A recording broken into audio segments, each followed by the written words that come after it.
Palavra da Verdade, com Hernandes Dias Lopes. Que eu convido você para abrir sua Bíblia comigo no Salmo 116. Salmo 116. Nós vamos ler até o versículo 9. Salmo 116, de 1 a 9.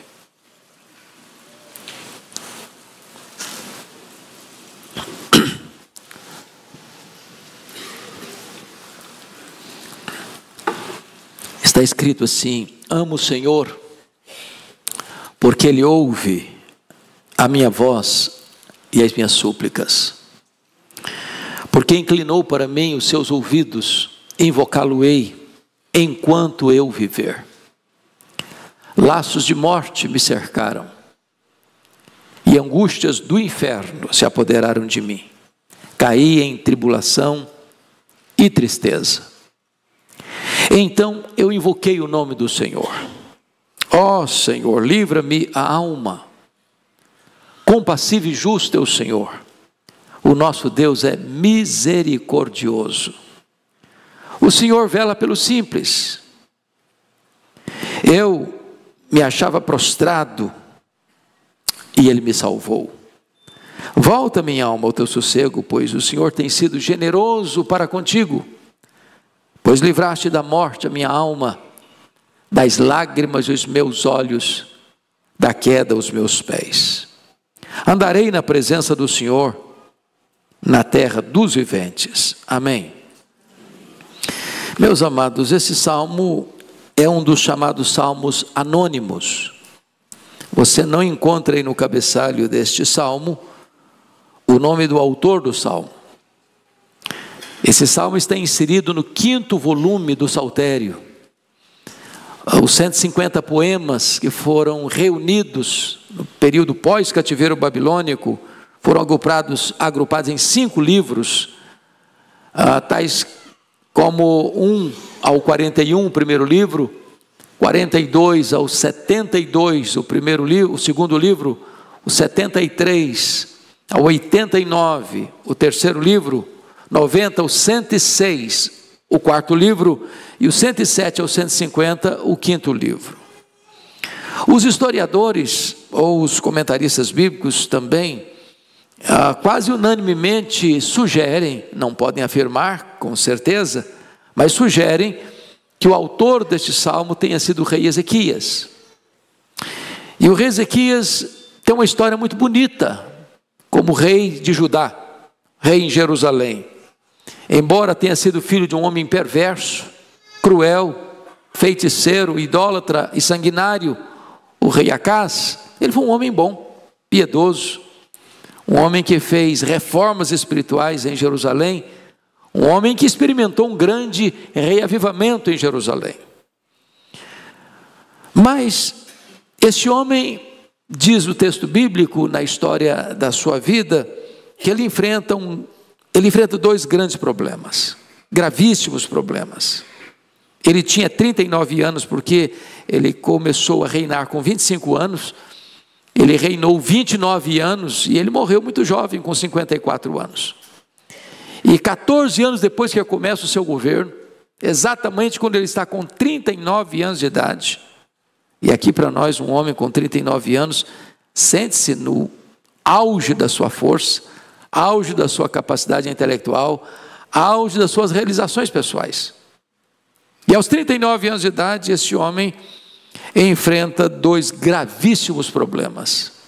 Primeiramente, ele enfrenta um ataque militar do poderoso império da época, o Império Assírio, que havia tomado as 10 tribos do norte, no seu governo, aqui na região sul, território de Judá.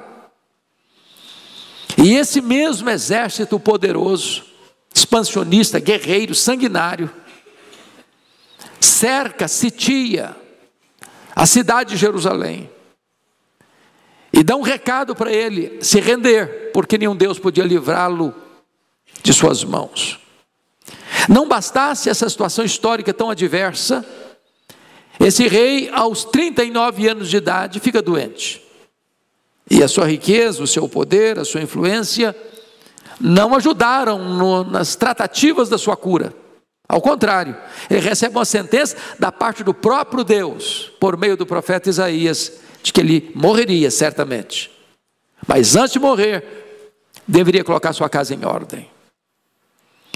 Há momentos na vida, irmãos, que nós lidamos com problemas assim. Problemas externos e problemas internos. Problemas que, na nossa perspectiva, não tem saída, não tem solução. Uma cidade como Jerusalém jamais poderia resistir a um cerco militar do poderoso Império Assírio. Havia mais soldados do lado de fora de Jerusalém cercando a cidade do que habitantes dentro da cidade. Se não bastasse isso, uma doença incurável. A medicina ajuda muito, os médicos estudaram e são uma grande bênção nas mãos de Deus, mas tanto os médicos quanto a medicina têm seus limites, têm suas impossibilidades intransponíveis. Chega uma hora que não importa se você está no Einstein, se você está no Sírio-Libanês, se você está no melhor hospital do mundo, o médico chega e diz: agora nós não podemos fazer mais nada. A ciência encerra a sua atividade. Esse rei está doente, mortalmente, e esse rei está cercado por um inimigo que ele não pode lidar militarmente com ele. Assim é na vida. Tem hora que você não sabe o que fazer. Tem hora que você chega no fim da linha, no fim do túnel, no fundo do poço. Bom, ele descreve isso aqui para nós, no versículo 3, quando ele lida com esses dois problemas. E o primeiro problema que ele lida está no verso 3, na parte A, quando ele diz assim: laços de morte me cercaram. Notem vocês que ele está encurralado. E ele está encurralado por problemas que nem sempre ele tem o pleno discernimento da sua natureza. São laços. Laço é uma armadilha que você não vê, mas é real. Mas não são laços para apenas machucá-lo ou enfraquecê-lo. São laços de morte. Ele está completamente entrincheirado por circunstâncias mortais. Não bastasse essa circunstância externa medonha que o encurralava, ele está enfrentando um segundo problema, talvez até como reflexo do primeiro. Angústias do inferno se apoderaram de mim. E eu acho que angústia é um sentimento democrático, que todos sabem o que significa. Quem de nós aqui nunca sentiu uma angústia? Uma dor no peito, um nó na garganta, onde você parece que pisa e o chão não está firme debaixo dos seus pés, de você acordar e dizer: meu Deus, eu não sei o que vou fazer. Mas notem que ele adjetiva essa angústia. Não é uma angústia qualquer, e não é uma angústia que vem e passa e vai embora. É uma angústia do inferno. E eu não sei exatamente o que é angústia do inferno. Talvez você também não saiba. Talvez as maiores que nós já sentimos na vida não possam ser categorizadas como angústias do inferno. O que esse homem está dizendo é que parece que o inferno mudou de endereço. Parece que o inferno se transferiu para dentro dele. Parece que ele carrega dentro de si um inferno ambulante. E ele diz que essas angústias grudaram as unhas nele, fincaram os tentáculos nele. Angústias do inferno se apoderaram de mim. E o resultado é que esse homem caiu, diz o texto, versículo 3, em tribulação e tristeza. A ideia de tribulação é de um peso que esmaga você, que oprime você. São aquelas circunstâncias e sentimentos que são como um rolo compressor, que passam em cima de você, que amassam você, que arrebentam com você. É isso que ele está sentindo. O resultado final é que a alegria foi embora da vida dele.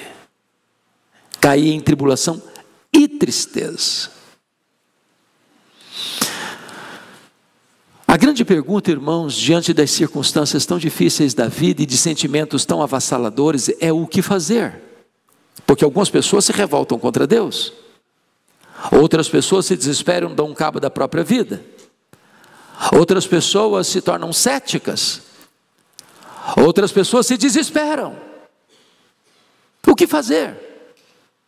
Talvez você veio aqui hoje e você tem na alma uma dor que está lá latejando, ou um problema que chegou e você nunca imaginou que tivesse que enfrentá-lo, mas você está enfrentando. Talvez você viveu debaixo de tantos privilégios como um rei Ezequias, com riquezas, glórias, poder, fama, sucesso, admiração. De repente tudo aquilo foi por terra, virou água. O que fazer? O versículo 4 para mim é de uma perspectiva libertadora maravilhosa, porque tem uma palavra milagrosa no texto aí. É a palavra então. Então eu invoquei o nome do Senhor. Ou seja, irmãos, há momentos na vida que as coisas estão indo muito bem, mas muito bem mesmo. E você até pensa que você está no controle, que isso está acontecendo porque você tem capacidade, que você é uma pessoa maravilhosa, que você é uma pessoa piedosa, que você é uma pessoa sábia, que você é uma pessoa capacitada, que você é uma pessoa que tem capacidade de grandes empreendimentos, e tudo está indo muito bem porque você é a pessoa tal. E de repente tudo isso que esse rei tem foge das suas mãos. E a situação e a geografia que ele se encontra é no fundo do poço. Ele diz, então eu invoquei o nome do Senhor. Tem situações na vida que nos empurram para essa impossibilidade radical do ser humano, para você reconhecer que não há mais o que fazer, não há mais a quem recorrer, a não ser buscar aquele que está nas alturas. Porque quando você está no fundo do poço, só tem uma direção para olhar, é para cima, é para o alto, é para Deus. E quando ele invoca o nome do Senhor, vejam com você que ele faz um pedido, aliás, um clamor. Ó Senhor, livra minha alma. Ele está precisando de livramento. E esse texto para mim, o tema que eu daria a esta mensagem é o testemunho de um grande livramento. Você já teve um grande livramento na sua vida? Você se lembra na sua história de vida de algum grande livramento que Deus já lhe deu? Você não via saída? Você achou que era o fim? E de repente Deus abriu uma clareira, abriu um caminho no deserto, abriu um caminho seco no meio do mar, trouxe livramento, e você ficou boquiaberto ao ver a manifestação do poder de Deus na sua história. Quando esse homem clama, ele descobre algo glorioso no verso 5, ele descobre os atributos de Deus, o caráter de Deus, e ele diz, o nosso Deus, ou o Senhor, é compassivo, justo e misericordioso. Sabe o que significa isso? Significa que o Senhor se importa com o seu sofrimento, Ele vê as suas lágrimas, Ele conhece a sua dor, Ele sabe onde você está, como você está, Ele sabe o que Ele vai fazer por você, Ele padece com você na sua angústia. Porque talvez o grande drama da vida é você, na hora da maior necessidade, pensar, meu Deus, onde está Deus? Por que o Senhor não está aqui? Por que o Senhor não me socorre? Por que o Senhor não estende a mão? Por que o Senhor não se envolve com essa dor que eu estou sentindo para me tirar dela? Ele descobre que Deus é justo diante de um ataque militar, diante de uma ameaça militar, de uma afronta militar, que abusa e zomba e escarnece do nome de Deus. Não tem Deus nenhum que pode livrar você da minha mão. Esse Deus é justo para reivindicar a sua própria glória e defender o seu próprio nome. Esse Deus é misericordioso. Em outras palavras, Ele lança o coração dele na sua miséria, na sua dor, na sua angústia. Ele desce com você ao mais profundo vale. Não há buraco tão fundo que a graça de Deus não vá mais fundo ainda para resgatar você. Mas este homem, no versículo 6, ele vai fazer uma declaração que para mim é o extremo do sofrimento humano. Porque notem vocês que no verso 3, ele diz que ele caiu. Mas no verso 6, ele diz, achava-me prostrado. Eu gosto, pastor Ival, sempre de comparar caído e prostrado com uma modalidade esportiva que eu não aprecio tanto, que é a luta de boxe. Até hoje eu fico meio em dúvida desse tipo de esporte, que arranca sangue do outro e que arrebenta com o outro, e depois os dois ainda se abraçam e está tudo bem. Mas quando você vê dois lutadores no ringue, às vezes um leva um esbarrão, um soco, um sopapo e vai à lona. E ele ainda pode se recompor, e ele ainda pode se levantar, e ainda ele pode continuar a luta, e ainda ele pode vencer a luta. Mas quando o cidadão está prostrado, e o juiz olha, não, você não tem mais fôlego, não, você não tem mais condição, vou parar a luta, você já está derrotado. O cara está nocauteado. A sensação que esse escritor salmista tem é que ele estava nocauteado pelas circunstâncias da vida. É quando você diz, não tem mais jeito. Entreguei os pontos, joguei a toalha, para mim não tem mais saída. É assim que ele se sente. Mas ele vai nos informar, o Senhor vela pelos simples, eu me achava prostrado e o Senhor me salvou.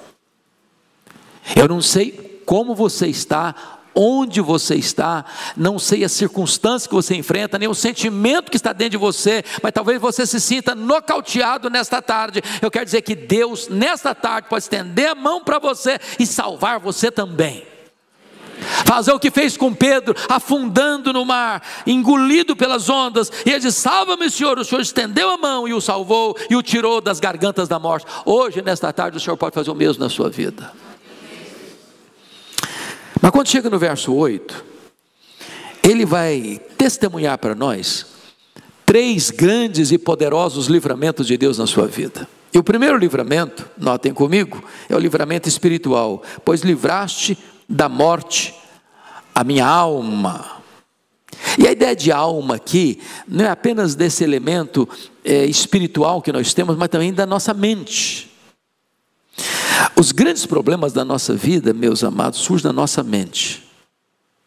Nós vencemos ou somos derrotados dependendo da nossa mente. Assim como o homem pensa, assim ele é.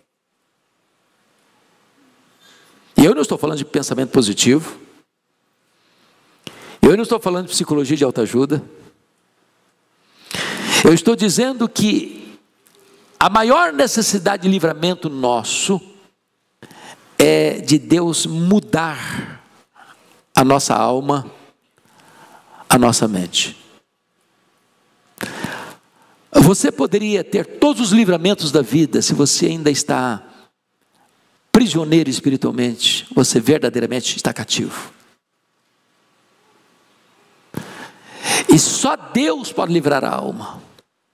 Não tem cerimônia religiosa, não tem divã de psicanalista, não tem terapia psicológica, não tem remédio de farmácia, não tem tratamento clínico, não tem nada que possa libertar a sua alma, a não ser o próprio Deus, pela sua graça, pelo seu perdão,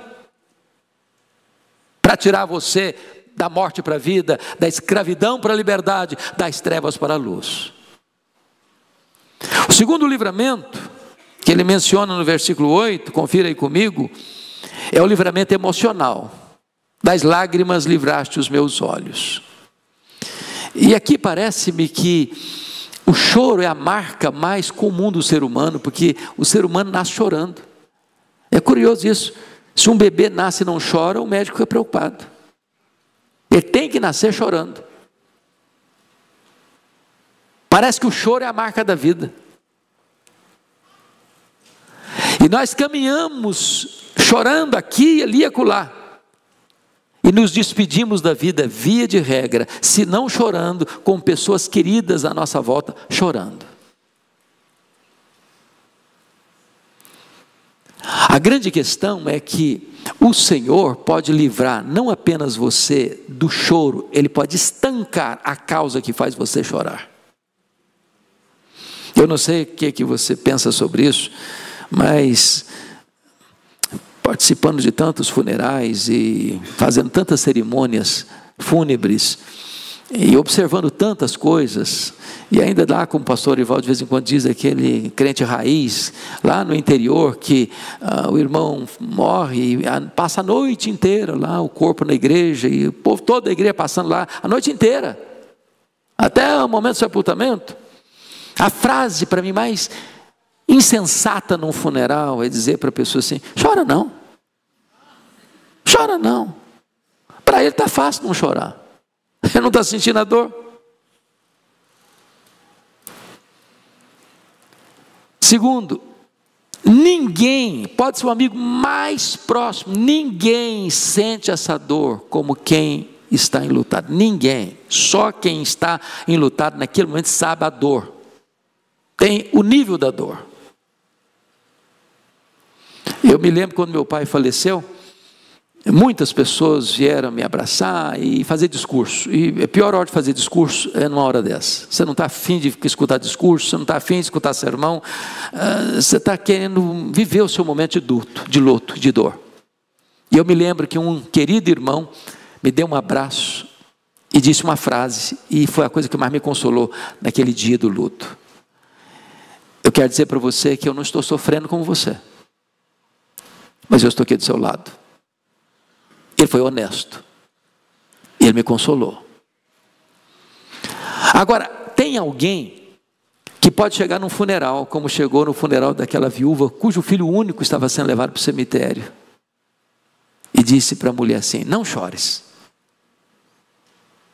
E quando ele diz não chores, ele está dizendo: olha, eu vou ressuscitar o seu filho, eu vou estancar a sua dor, eu vou trazer de volta a sua esperança. Eu não sei os motivos que têm levado você a chorar, mas Jesus está aqui hoje e Ele é poderoso para curar você, libertar você emocionalmente, livrar os seus olhos das lágrimas, passar o bálsamo de Gileade sobre o seu coração, trazer um banho de consolação sobre a sua vida e compressas de ternura sobre a sua alma. Mas em terceiro lugar,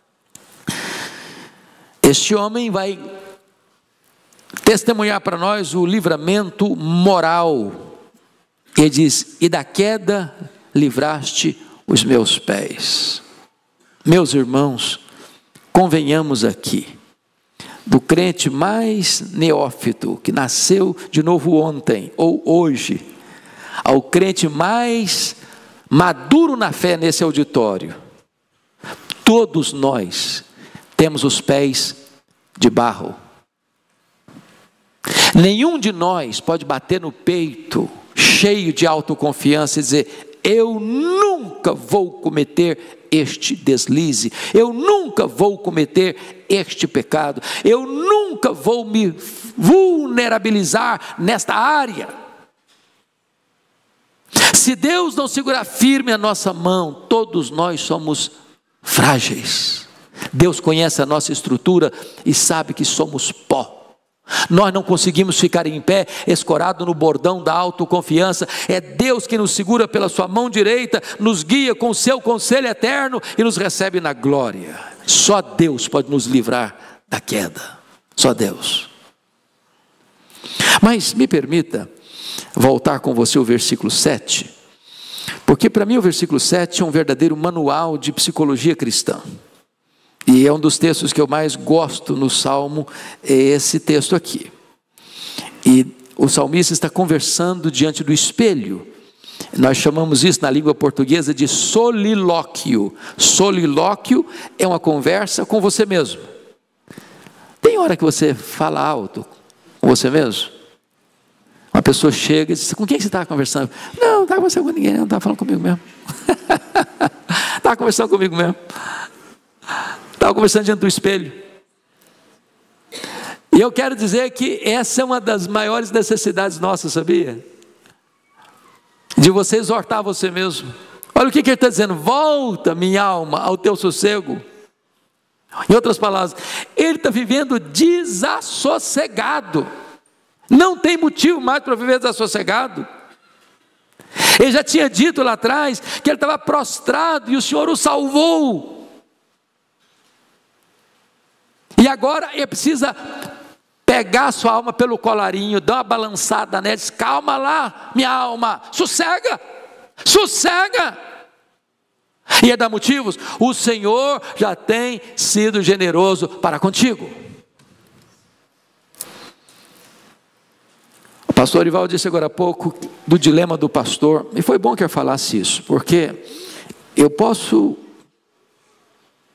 imaginar que vocês talvez não compreendam toda a extensão da angústia do coração de um pastor.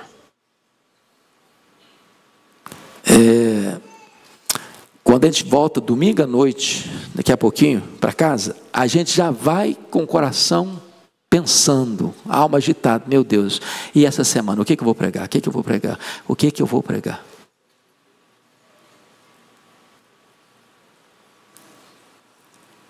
E tem hora que a gente fica angustiado, não só com isso, mas com tantas preocupações da vida. E tem hora que você precisa se olhar no espelho, conversar com você mesmo e dar uma bronca na sua alma, uma bronca, um sermão. Volta minha alma ao teu sossego. O que é isso? Que negócio é esse? Que perturbação é essa? Que medo é esse? Você não conhece o seu Deus, não? Você não sabe que o seu Deus é fiel, já trouxe você até aqui, Ele vai continuar te levando até o final. O que é isso?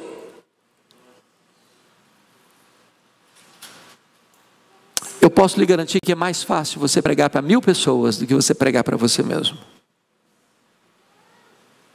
Porque a pessoa mais complicada do mundo é aquela que você vê diante do espelho.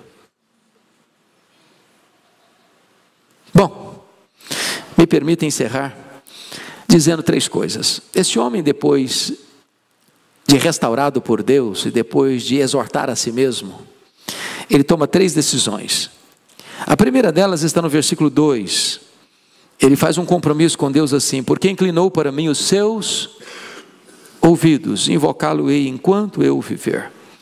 Eu gosto da expressão porque às vezes a gente faz promessas para Deus num culto, mas enquanto está naquele vapor emocional, aí volta para casa, entra no dia seguinte na rotina da vida, e os problemas voltam a acontecer, e as lutas voltam a chegar, e você já esquece tudo que você prometeu para Deus. Esse homem faz um compromisso de invocar a Deus enquanto ele viver. Segundo compromisso está no versículo 9, confira aí comigo. Ele diz: eu andarei na presença do Senhor na terra dos viventes. E tem 2 coisas aqui. Primeiro, se você vai andar na presença do Senhor, não dá para ludibriar. Porque na presença dos homens, nós usamos uma boa máscara de piedade, como Moisés usou um véu no rosto quando a glória já tinha ido embora, e todo mundo acha que tem glória aí quando a glória já foi embora. Mas quem pode enganar o próprio Deus? E ele está dizendo que ele vai andar na presença do Senhor, não é lá no meio da congregação que está adorando e louvando a Deus, não. É lá na terra dos viventes, ele é onde tem hostilidade, perseguição, incompreensão. É lá que ele vai viver, na presença de Deus. Isso é compromisso. Terceiro e último compromisso, versículo 1. Ele diz: eu amo o Senhor. Eu amo o Senhor, porque Ele ouve a minha voz e as minhas súplicas. Ele assume o compromisso de amar a Deus. E para mim, quando você ama, você faz 3 coisas. Você declara que ama, você tem tempo para a pessoa amada, e você agrada a pessoa amada. Eu não sei na dinâmica da sua vida se você verbaliza isso no dia a dia, dirigindo seu carro, ouvindo uma música cristã, ou lá no seu trabalho, ou quando você chega em casa, você vê uma casa limpa, uma cama quentinha, uma comida gostosa sobre a mesa. Ou quando você está passeando e vendo a beleza da natureza, não sei se você tem o hábito de verbalizar: Deus, eu te amo, Senhor, eu te amo, Senhor, eu te amo, Senhor, eu te amo, eu te amo. Pense comigo, um marido que passa 1 ano, 10 anos, 20 anos, 30 anos, 40 anos, 50 anos de casamento, e ele nunca escuta da mulher dele assim: eu te amo. Ou o contrário, a mulher que nunca escuta do marido: eu te amo. Se você se relaciona com alguém, e esse alguém é importante na sua vida, é preciso dizer: eu te amo. E a Bíblia está cheia de exemplos daqueles que falaram para Deus: Senhor, eu te amo. Eu te amo, Senhor. Eu te amo, Senhor. Eu te amo, Senhor. Eu te amo, Senhor. E eu te amo porque tu tens ouvido a minha oração, atendido as minhas súplicas. Tu és o meu Deus. Tu és o meu tesouro. Tu és o meu prazer. Tu és o meu deleite. Tu és a razão da minha vida. A Bíblia diz que Deus libertou Jerusalém do ataque assírio. E esse ataque não aconteceu por intervenção de Deus. A Bíblia diz que Deus ouviu a oração do rei Ezequias na sua doença mortal, e Deus o curou da sua doença e lhe deu mais 15 anos de vida. Eu quero dizer que esse Deus está aqui hoje, e Ele escuta as orações, Ele traz livramento, Ele traz cura, Ele traz resposta para você. Ele é a resposta para você. Vamos ficar em pé, vamos orar. Nossa gratidão, querido Deus, pela Tua palavra. Nossa gratidão porque Tu és o nosso Deus, o nosso refúgio, a nossa fortaleza, a nossa esperança, o nosso libertador, o Deus que nos salva, o Deus que nos cura, o Deus que faz novas todas as coisas em nossa vida. Que a Tua graça seja sobre nós nesta tarde. E que Tu visites, meu Deus, cada coração aqui presente e todos quantos agora nos acompanham, com graça e misericórdia, trazendo um tempo de refrigério e de restauração. Em nome de Jesus. Amém.